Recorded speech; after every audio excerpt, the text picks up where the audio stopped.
விஜய் பிரச்சாரத்தில் தற்போது பலி எண்ணிக்கை மேலும் அதிகரித்திருக்கிறது. 41ஆக உயர்ந்திருக்கிறது. மேலும் விவரங்களை எமது செய்தியாளர் மணிகண்டன் வழங்க கேட்கலாம். மணிகண்டன், இந்த சம்பவம் தொடர்பான முழு விவரங்கள் என பதிவு பண்ணுங்க. தற்போது இறந்த நபருடைய பின்னணி என்னவாக இருக்கிறது, அது பற்றிய விவரங்களையும் பதிவு பண்ணுங்க. வணக்கம். கரூரில் நேற்று முன்தினம் சுமார் இரவு 7 மணி அளவில் நடிகரும் தமிழக வெற்றிக் கழகத்தின் தலைவருமான விஜய் நடத்திய தேர்தல் பரப்புரை நடைபெற்றது.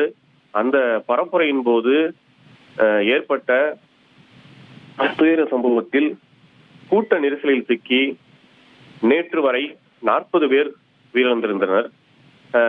இந்த நிலையில்தான் கரூர் அரசு மருத்துவக் கல்லூரி மருத்துவமனையில் சிகிச்சை பெற்று வந்த நடுத்தர வயதை சேர்ந்த சுகுணா என்ற பெண்மணி தற்போது உயிரிழந்ததாக மருத்துவமனை வட்டாரத்திலிருந்து தகவல் வந்துள்ளது. தற்போது பலி எண்ணிக்கை 41ஆக உயர்ந்துள்ளது.